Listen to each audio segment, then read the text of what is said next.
Welcome to another episode of Azure MythBusters. My name is Chris Reddington and I'm from the FastTrack for Azure team. My name is Will Eastbury. I'm also from the FastTrack for Azure team. So Will, today we're going to be busting the myth of cloud is expensive. Talk me through it. Okay, so expensive being in inverted commas, but the question is when you're going to migrate a workload to the cloud or build a new cloud native workload, it's largely around there's confusion around how people would want to cost something, how you can estimate things against on-premise, and actually the fact that a lot of people begin to oversize or misprovision resources. Gotcha. And it leads to a common perception that actually, let's keep it on-premise because actually we've already paid for that. So the fact we're building in cloud, there's this kind of new dimension, potentially new rules and different way of thinking. Yeah, it's kind of like the scenario, just to give a quick preamble of leasing a car, right? If you already own the car, then leasing a car is going to seem expensive to you immediately, right? Not when you factor in maintenance costs and you factor in taxes and etc. Sure. Actually, sometimes it can work out cheaper to go and buy a smaller car on a lease deal and sell your existing one. Gotcha. Yeah? So you want to kind of look through what kind of things we might have Let's to do it. Okay, so the first thing that gets blown out the water when we start to look at these myths is around actually a lot of people are unsure what they're architecting for. And if you look at, so what we've got up on the screen here are simply our 5 pillars of software quality. And you'll find that all over our documentation and all over the things that we do day in, day out. What you won't see in this current list of 5 aspects of scalability, availability, etc., is cost. Yeah, so actually cost is a consideration around your requirements. Absolutely.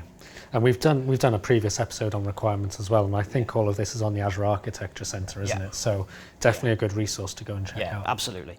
And one of the things when we look at requirements for cost design, where do you start actually? What is a cost design process? Yeah. So the first thing is you must have an idea of what you intend to spend on a solution or what cost profile it needs to sit in. Yep. And it comes in a couple of ways, and we've got the 3 of them illustrated here. So, do I have a fixed budget of £1,000 or dollars a month? Yeah. Do I want to spend X? Do I have a fixed budget of I want to spend X per visitor or per impression or per banner ad that I've served? It could be a micro charging scenario.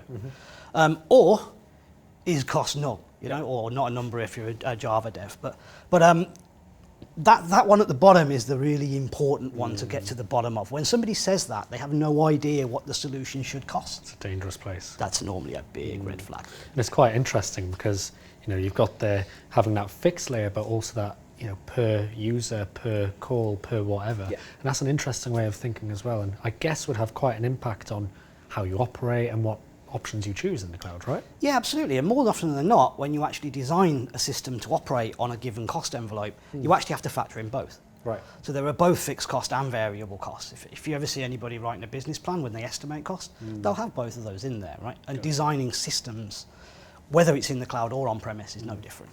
And I guess one of the main differences between something like on-premises and the cloud is that on-premises, it's a little harder to switch things off, right? Whereas in cloud, you can probably go ahead and turn things off when you don't need them, maybe scale down when you don't need them. And totally, yeah. So that's the first challenge is on-premises, I've paid for some hardware, I'm depreciating it, X, Y, Z, yeah, it's happening. I've paid for it whether it's on, off or indifferent, apart from power and cooling. Gotcha. Yeah, you don't tend to see people spin down their server estates overnight in on-premise, yeah?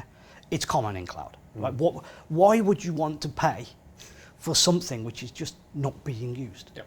Aside from the environmental aspect of it generating heat and requiring cooling and taking power, actually, are you really running this stuff 24/7 by 365? Right. Or actually, do you only have maximum of 5% of your users accessing this service overnight? And this is a really interesting idea because, again, it really comes back to those requirements. Are you a application where you focus in one region and you work 9 to 5, let's say, or are you this global system where maybe you need to have different deployments across the world, and some of those are online at certain times, some of those are offline at certain times. Yeah, exactly. Or maybe they're spun down to a minimum capacity, right? So we've talked about auto scaling. Right. Auto scaling to the peak of the workload, but scale down to a minimal bare bones. The one guy might be up at 3 o'clock in the morning happening to work on something, because it's just pulling a late all-nighter. But that person is the only person working in that region on the system at that time. don't keep an entire estate of servers up for that. Just keep the one available. And this is where that holistic picture from an operational perspective, things like metrics and being able to start bringing that whole system together. If you start seeing an influx of scale, you've got auto scale there, it can react to that. It's not like you need to have that, top level there, as you say. So a great example of that is there are certain circumstances where you'll also know in advance the system needs to scale. We've worked with certain customers who are potentially running online services which have a large amount of traffic driven from TV advertising. So when your advert comes on, they know their advert's coming on at this period of time, and they can pre-scale a service up in advance to know they're going to hit it. And so they can make sure that they don't waste the resources when they know the services is not going to be required. Gotcha. And another great example, I guess, would be those scenarios where there's this kind of big event coming up. So something like Black Friday, for example, where it's predictable. Retailers every year, they're going to have a huge volume of load coming in, but they don't want to operate at that level every day because that's going to be a lot of cost wasted. I have to be honest, a little piece of me dies inside every single time I hear of some of the issues that customers experience on Black Friday, where they're throttling people coming onto the site. They haven't just scaled up the services in advance and added some auto scale capacity to take the strain. In a modern cloud world, there is no real reason to not have that availability and performance headroom. On demand, it's there. That's what cloud's all about. Which actually brings us neatly to that point, right? So using auto scaling is critical. If I don't understand why, when you've got I can just drag this to the right and give myself more server headroom, why you would not choose to use that. There are probably 1% of apps we see that can't. And I guess there's an element there of that upfront planning in terms of, is our application workload spiky? Is it quite flat? And whether you actually need to have that, because that kind of decision really then determines which Azure services you can pick and how it influences the overall solution. Yeah, absolutely. So this is where we kind of loop back to the architecture and design discussions that we were talking about in the first episode. So choosing that right abstraction is absolutely critical. If you pick the wrong abstraction, you're going to get the wrong scaling envelope. You're probably going to get the wrong cost envelope. If your cost envelope is fixed and you'd rather that the service degrades and slows down instead of actually servicing more users because you've got a fixed budget, then you're probably going to be choosing bare metal IaaS / fixed PaaS options, right? You've got a fixed box, it's going to cost that. And exactly that, regardless of what happens. If you want it to be more scalable, then auto scale PaaS, serverless and SaaS options that charge per transaction potentially. If you're a big online retailer on Black Friday and you want to make your service just scale limitlessly so you can take as many transactions as you possibly can, serverless is perfect. Because it will just scale out limitlessly, and eventually your warehouse, you'll need a bigger warehouse to ship it, not a bigger service. And that's a good problem to have, right? Absolutely. And that's what we're starting to see with some of the more modern cloud architectures that retailers are beginning to put in place, and some of the e-tailers. But it's interesting, all the way through this discussion, we started off with cost being that extra pillar of a requirement, and you can see that shining through what we just talked about. It's a key consideration in your architecture, and this is one of the reasons why you end up with that perception, it's expensive, right? It really isn't.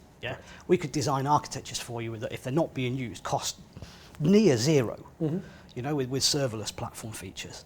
But people don't tend to think about it like that because they're coming in and they're not used to that scenario. They're not used to the architectural constraints and design choices that you can make to reduce cost.